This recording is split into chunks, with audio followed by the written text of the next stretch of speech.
Welcome everyone. In this session, we learn about while loops and what is the best way to use them. So in the last session, we learned about for loops, then how to use the range function and what are the kinds of applications we can apply for loop to. So in today's session, we'll have a look at while loop and like to understand the use case of while loop. So with respect to for loop, when we were like running the loop over the sequences, we knew what were the number of elements or how many times the particular loop could be executed. But while loop, the advantage is that as long as a condition is true, the while loop will keep running. So while loop is more of a loop based on a condition, while for loop you can consider as a loop based on particular data type. So what is a while loop? So a while loop begins by checking a condition. So if the condition is true, then the code will be executed by entering the loop's body. Then it goes back again and checks the condition. If the condition is still satisfied, then the loop will continue. Otherwise, if the condition fails, then the loop will be like stopped. So uh, while loop will give you more control in cases where repetition depends on certain dynamic condition. So uh, like the syntax for the while loop is while, then a condition similar to like how we used to write in the if statement, and then the particular code block after the colon. So this is how you can define the syntax for the while loop. So taking the example of a very simple while loop, so you can start with count, some value of count. So let's say I'm considering count equal to 1. Then while count's value is less than equal to 5, so what we are doing is we are printing that particular count, and for after each print statement, we are increasing the value of count by 1. So what will essentially happen is, so for the first time when the count's value goes in, 1 is less than equal to 5.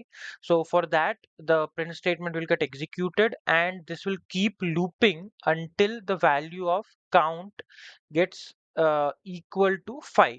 So it will start from 1, 2, 3, 4, and 5, and after 5, the value would be 6. 6 less than equal to 5, the condition will fail, and the while loop will stop executing. So let me just open up the code.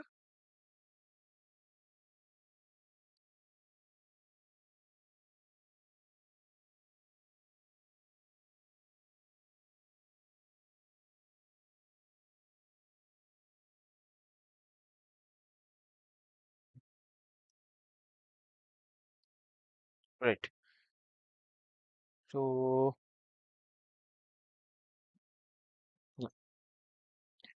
here,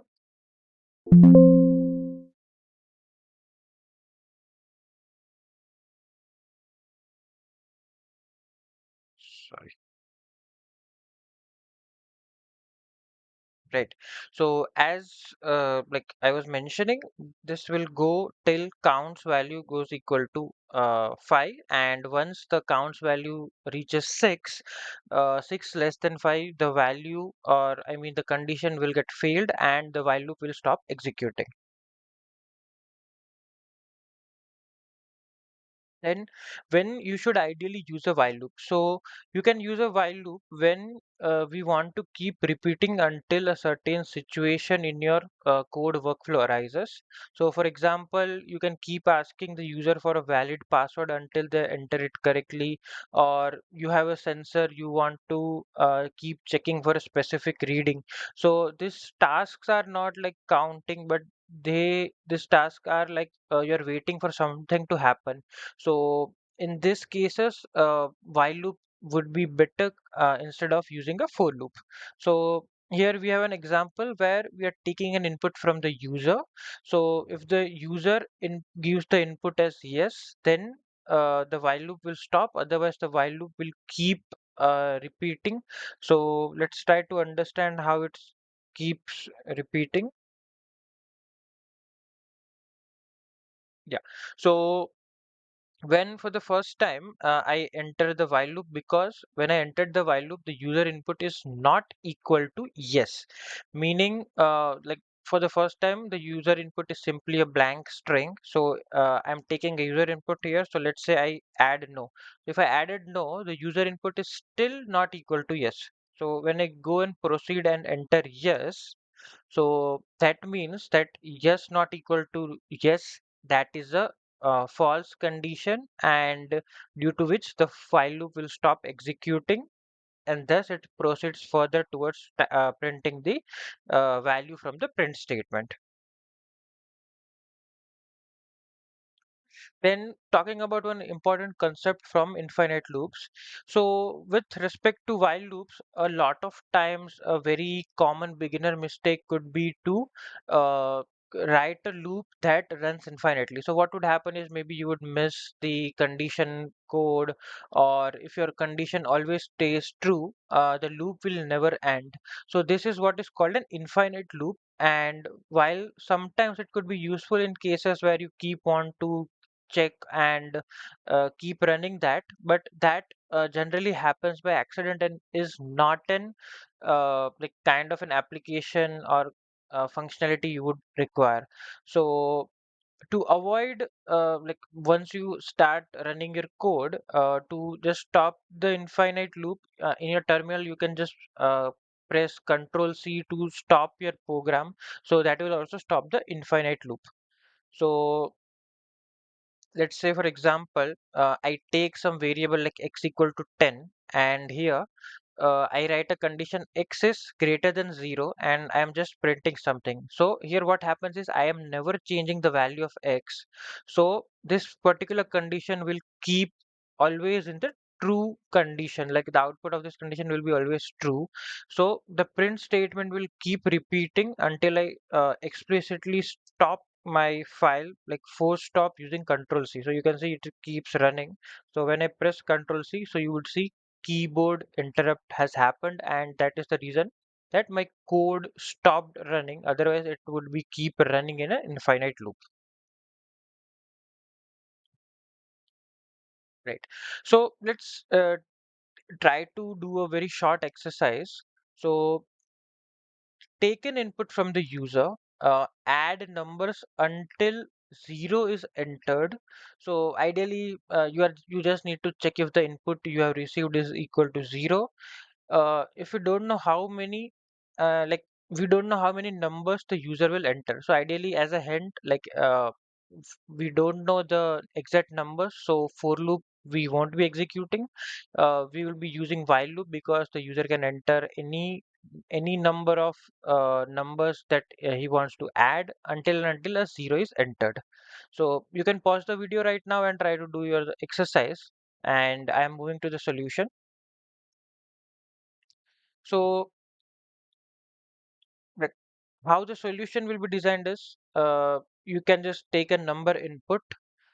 If but that particular number is not equal to 0, you can retake the input that like the input which you are taking again shall be inside the while loop, and till the while loop is running and the user does not enter a value 0, you will be keep adding that number.